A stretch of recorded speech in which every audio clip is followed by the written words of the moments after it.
Welcome, everyone. I'm Amy Seeley, president of Seeley Test Pros and LEAP, helping students to succeed on all kinds of tests from 8th grade to grad school throughout Ohio.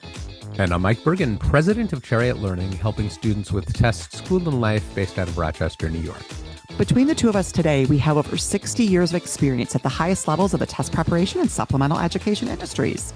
We both love to talk and learn about the latest issues in education, testing, and admissions. So let's get down to tests and the rest. The fascinating topic we want to explore today is how to plan for your college transfer. But first, let's meet our special guest, Jaime Smith. Jaime Smith is a certified educational planner with 25 years of experience in the field of education. As a college advisor, Jaime specializes in transfer admissions, application essays, homeschoolers, neurodiverse learners, and other non-traditional applicants. In 2023, she completed a postmaster's certificate in transfer leadership and practice at the University of North Georgia in collaboration with the National Institute for the Study of Transfer Students. She is the recent author of The Complete Guide to College Transfer. Welcome. Thank you. I'm so happy to be back. Jaime, we are so happy to have you back, not just because we love talking about college transfers with you, but because you have so much to share in other areas as well. Not that we're going to get into most of that right now. Now, you were last on the show in episode 578 to discuss what you should know about transferring. What have you been up to since last time we spoke? Well, since we last spoke, I wrote and published an entire book and recorded the audio for it as well. So as my daughter says, who did the audiobook? I did the audiobook, as my daughter says, I'm in my voice actor era now. That's amazing. What was harder, writing the book or doing the audio for it? Oh, definitely the writing. Yeah.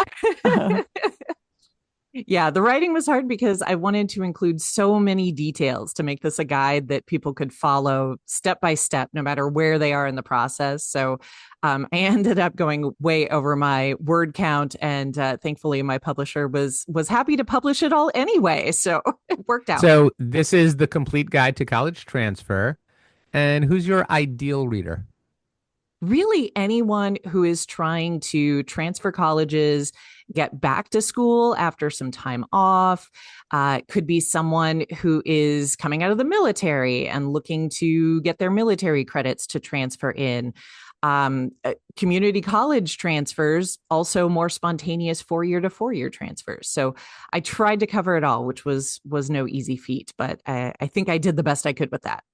I'm wondering, Jaime, can you give us any perspective just on transferring in general? Like, what percent of students do transfer? Like, how big is it for kids to, or I shouldn't say kids, right? Any student, let's use the word student, to transfer? Yeah, it's actually incredibly common. About a third of all students transfer at least once before they graduate with a bachelor's degree. And then also, if you start looking at adults who maybe started a degree and didn't finish, there are about 40 million adults in America with some college credits, but no degree yet. So this is actually a huge population that is trying to transfer actively, or maybe would want to transfer back into a school and complete a degree. And the idea that a third of undergrads transfer at least once is stunning to me. Like, I never thought about that. But right, if we do a poll right now, you're going to how poll many me. of the three of us? How many? No. I want to be involved in this poll, Mike, because what I was going to share is that's why I brought let's up talk the poll, about Amy. the Seeley family. Okay, we're going to You're say a the Seeley transfer. family. Okay, the Seeley family. Let's say, mother, father, 4 students of college age.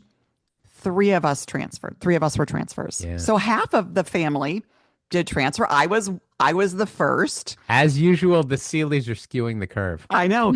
But interestingly for you, so part of this conversation, I think even since our last conversation, is I added one more to the transfer universe. I think the last time we spoke, it was me and my son. Since that time, I have a daughter that joined the ranks. So, I asked the question, right, Jaime, because I don't think people fully understand exactly the number, the volume of student. And I think just going back to my own journey, 30 odd years or so ago, I think I thought that, like, oh my God, people transfer. And it kind of felt like, like I was doing something wrong, or I didn't do it the right way. And it was really kind of comforting for me to realize, no, this happens all the time. right? All the time. Yeah. Unfortunately, there is a bit of a stigma to it. Mm-hmm. And I think that's just because we're not talking about it. If more people stood up and said, yes, I was a transfer student, I transferred and got my degree and was successful, I think, maybe we could open up the conversation a little bit. And that just happened this weekend at NACAC, where I was Yes. talking to the head of admissions at Cornell. And all of a sudden she sort of said to me, I was a transfer to Cornell. And I go, well, I feel better because I was a transfer. So it is funny how, I think it's becoming more normalized to talk Yes. about Yeah. our transfer journeys. But so that's how we're going to sort of embark into this conversation. So if we know that so many students, right, are transferring, where do students most commonly struggle, let's say, when they are preparing to transfer between schools? Yeah, it seems like the trickiest piece is figuring out how your current credits may or may not transfer to a second university. That seems to be the sticking point because there's not a lot of consistency between colleges in how they process credits or which ones they'll accept, how many.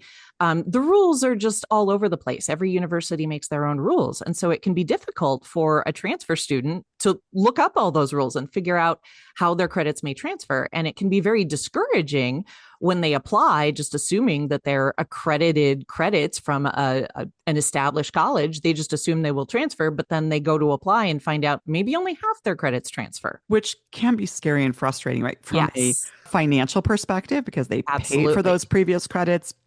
And then obviously a time perspective. You put Yes. time into something, and you may find that even at the new institution, you could be taking virtually the same class again, but it's just that that original class might not have transferred, right? Right, exactly. And that can be very frustrating, especially when students have chosen a community college transfer pathway to save money, to then find out that it's going to extend your time and cost more in the end. That's incredibly frustrating. What is a good, if there is one, what is a good rule of thumb to keep in mind in terms of preservation of credits? Meaning, is there a certain pattern in which if you're going from one type of school to another type of school, you're more likely to preserve more credits and more, or vice versa, you're likely to lose a bunch of credits? Have you seen any patterns in that regard? Yeah. So there are a few little tricks. One is the more common generic introductory the class is, the more likely it's going to transfer. Yeah. Your Psych 101 is 101s, yeah. probably the same everywhere, freshman composition, those intro writing classes, calculus, statistics, they're probably the same at most schools. So while you're in your gen eds, you can be choosing classes that are likely to transfer. The problem really comes in when they're more specific. I want to ask one question, and I might be really dating myself here, but I'm going to go there. So one of my challenges of transfer back in the day was trimesters versus Yes. semesters. I'm curious if that's still a thing. I don't know, but I just So the idea, schools with unconventional models. Yes. right. So how Yes. that might play into it as well. Yeah, that can be a huge challenge. So, quarters versus semesters, do you have 3 quarters or trimesters in a year, or do you have 2 semesters? That can definitely affect things. If you're going from semester to quarter or trimester, you might end up, the class will transfer, but then maybe you're having to pick up in the middle of a series. Maybe you had a year-long sequence, but you only did the first semester. Well, you're only going to get the first quarter at a quarter system school. And so then you'll have to take the other 2/3 of the class. Going the other direction is way worse when you're trying to go from quarter to semester, because a single quarter class might not meet the same requirements that a full semester class would. So that can be really tricky. Thankfully, we don't have so many students on quarter and trimester plans anymore. Those are kind of fading away. Yeah, that's what I wondered. Yeah, a lot of the schools that were on the quarter system forever are starting to transition. So maybe that's going to get easier. And then, like Mike said, sometimes the unusual systems where it's like one credit per course or one course at a time, like Colorado College, that's a completely different system. So how do Completely those different. things translate? It's like, metric and royal systems. Right. I love it because all of those idiosyncratic systems sound fantastic if they're a good fit for you. You want to go to the school, but when you're trying to leave the school, it really can work against you. It can. And you never want to be starting at a school planning to leave. If you're going to a 4-year university, you hope it's going to be a good fit. So you don't always want to be, choosing courses with the intention to leave. Right. Well, let's talk about that, right? Because yes, it's true. It's hard for a lot of students who are beginning a 4-year school to imagine that they might transfer as early as sometime during the first semester, right? Right. But what if somebody is open to that idea? They're thinking they're going, but there might be a transfer in their future. Maybe they're like the student that you described, the 2+2. You're definitely going to transfer at some point during your community college journey, either at the end or sometime in the midst. Or a student who's going and be like, well, maybe I'm going to give it a try, but I know that if I don't like it, I'm going to transfer. Those students are the kinds of students who actually can plan a college transfer, not the students to whom a transfer suddenly Right. occurs, right? Yes. So for that kind of student, what might they do in advance to facilitate the process? Yes. One of the most important things that I tell all my students, and I tell my high school students this too, save your syllabus for every class you take, whether it's a dual enrollment class or a regular 4-year class once you're enrolled, or one of your 2-year classes. Save every syllabus, and maybe even make a note of the textbook. You might even save the table of contents. Wow, that's very detailed. It is It's very very detailed. I detailed. can't imagine that students are doing that I otherwise. know, So right? it's good I'm advice. shouting this from the rooftops. I don't know if anybody's listening, but I hope maybe some parents out there are on top of their kids and saying, give me your syllabus, Because very often when you go to transfer, you'll get an initial transfer evaluation report that will show how your credits transfer. And sometimes it will be that credits will transfer, but they'll show up as electives because the school can't figure out how your class aligns with one of their classes. And so by default, they'll just say, well, it's an elective, So if you want to petition for something more and say, I think this class was really equivalent to this other class you teach, the student really has to do the legwork and prove that. And the best way to prove it is to submit a syllabus showing the similarities between the class that they took and something from the new school's course catalog. That's fascinating. I'm thinking about somebody transferring. We're talking about often transferring after the first or second year, but it occurred to me, if you're transferring after your first semester, are there any differences? Because I saw this, I think, with my daughter, and I've heard this recently. Is there a difference between transferring like first semester out versus a year out? Like, is the time, does that factor into anything in terms of the requirements in going to a new school? Yeah, absolutely. Every school defines transfer differently. And there are actually some schools out there who will say, until you've earned X number of credits, we consider you a first year and you should apply as one. Right. And so this is the implication I just want to put out there, Mike, that you'll appreciate. That means for some students submitting test scores, because if you're still being kind of considered in that sort of high school admission situation, you may find that you now have to go back to previous test scores. So, and that's a really good point, especially if the student is transferring from a 2-year where they didn't need test scores. Correct. So, Jamie, is it your position? We're speculating, but is it your observation that students who are keeping their options open for a transfer should lock in solid test scores, even if they're starting at a 2-year school? It might be smart. There are some colleges now, especially the more selective ones, who are reinstituting test requirements, and they're reinstituting them for transfers as well, which I personally find a little odd. I'm not sure how, once you're a couple of years into college, a test designed for high schoolers is going to be really informative for them. But there are some of those selective schools who want to see test scores, even if you're a few years in. I actually had a student who is a re-entry student later. She was 28 and had to go back and take the SAT. I've seen that. Schoolers. That is rough. And to your point about a high school test, a student is never going to be as conversant with high school math as they are in high school. Yep. And it's just like, it's not the one semester of college algebra isn't going to do it. Either you're far advanced of the math that's tested on the SAT and ACT, or you just have forgotten it because you're not even STEM anymore. I can understand why, but I think that there's a period that we're in where standards are changing. annually or sometimes more Yes. than once a year. And for you to describe that maybe the rules are even becoming stricter about scores from transfer students, Hmm. when that historically has been a path that hasn't required much in the way of test Right. scores, it's interesting to pay attention to. And I think that, it's always been that where a student goes into a 2 year and they don't need test scores.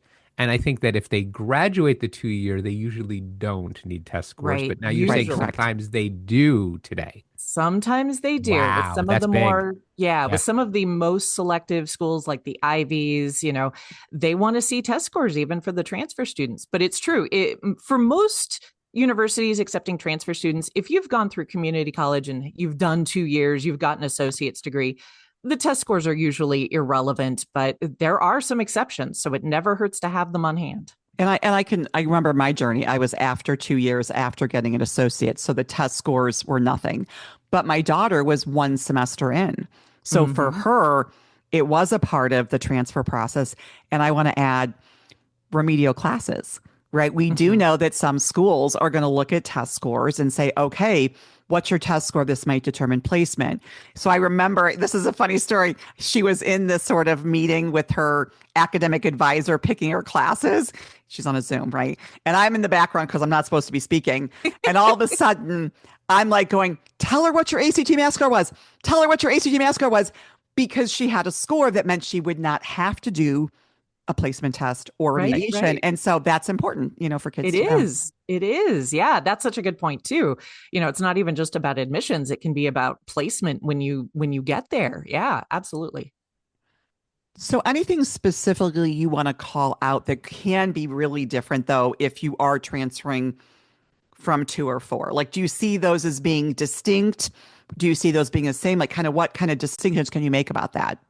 Yeah, it really is pretty distinct. Going from 4 year to 4 year, you're taking the classes you're supposed to be taking at your first school. You're trying to earn a degree at that first school. You're meeting their gen ed requirements, so it's hard to really plan for transfer and try to choose classes that are going to be likely to transfer into your new school. You once you realize you want to transfer, you got to do the research, see how likely your classes are to line up, but it's hard to really be super prepared. You kind of have to wing it.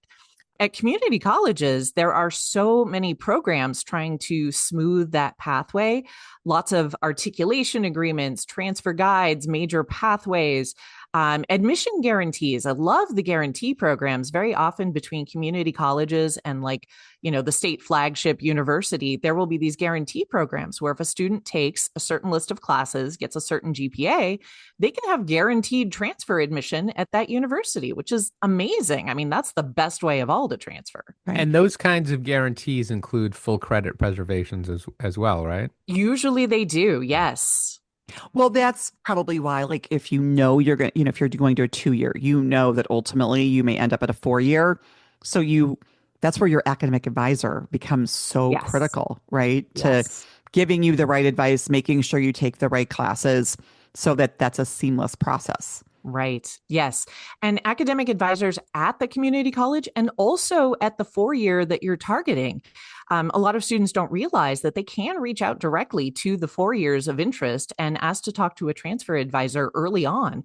And that can be really helpful if they know where they want to go or might want to go. It's super helpful to reach out to those 4 year schools early. This is also a funny thing. I'm making this distinction because I was transferring from like a very kind of progressive liberal arts college to community college or whatever. Do you think there's a difference when students do go to some type of school that's like 4 year and that there is a more of a gapping of like what credits might transfer? Yeah, especially with, like you said, the sort of progressive liberal arts school. Often they have very unique classes, Right. freshman seminars, specialty things that aren't really going to transfer anywhere else because they're so unique to that particular Right. school. So, you do have to realize that maybe those classes aren't going to transfer. You have to accept them for what they were. They were an experience in the moment. Maybe they helped you grow or learn in that space, but they're probably not going to apply to the next school. And you have to make peace with that. Interesting. You're talking about like transfer advisors and people at the colleges evaluating classes to see if they meet credit requirements. I assume that the transfer advisor is in the admissions office, right? Usually. And then who at a college determines whether classes transfer for credit purposes? Now that's a fun question because it depends. It So many does. of my answers with transfer are, it depends. Yeah. Usually I start with the registrar, right? The registrar is often the one looking at records, That accepting makes sense. Yeah. transcripts, yeah, and doing like a first pass, so they can see which classes have transferred in the past. If someone has come from that same school in the past and has transferred in certain classes, they can go through that list and see, well, these transferred before, they're going to transfer again. And that's the easy part. Then, when there are classes that they have no record of and they don't really know how that class might transfer, they don't have information on it, that's when they may ask a student for a syllabus. And then they do different things with that. Sometimes it will go to a department chair. Sometimes it will go to a faculty committee.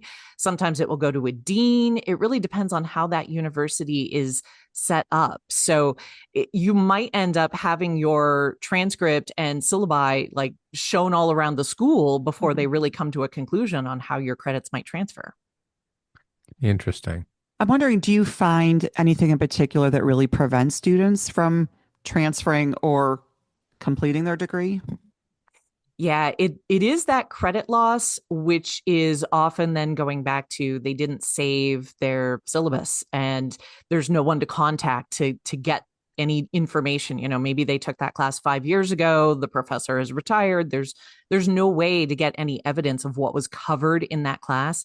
So that's a really common reason why they don't transfer. The other thing might be they've taken a lot of credits that are transferable, but go above and beyond what is needed at the next school. So they're just spare credits. And then they get to the next school and, they have to meet that school's gen ed requirements. They have to meet their major requirements there. They have to meet the residency requirement, the minimum number of credits at that school to graduate.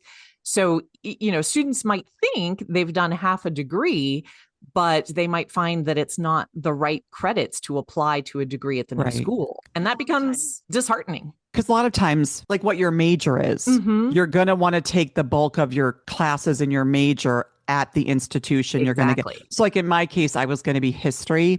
So I took almost all of my history courses at the school I transferred to. I did not do that. So that might, like what you said, like you might have too many in something and you still have to do them because you have to meet those. Like there's so many boxes you have to check, right, to get that degree at that institution. Exactly. Yeah. And I think it's interesting that you mentioned major and think about some of the students who are transferring because maybe they had a different interest. They realized that the major they really love isn't available at their current school or isn't robust at the current school. That can make transferring challenging too if they just haven't had access to the sorts of prerequisite courses they might need for their new major, Yeah. Yeah. Do college credits expire? So let's just say for our even more non-traditional student who might be out of school for a while, is there an expiration date on your credits? Technically, no. Once you've earned them, they are yours. However, colleges do make their own policies about how they might apply credits. And sometimes when you have like really current classes, like current computer science or STEM, something where the field is changing rapidly, sometimes schools will put down a policy that says, we'll only take credits earned within the last 5 years or the last 10 years.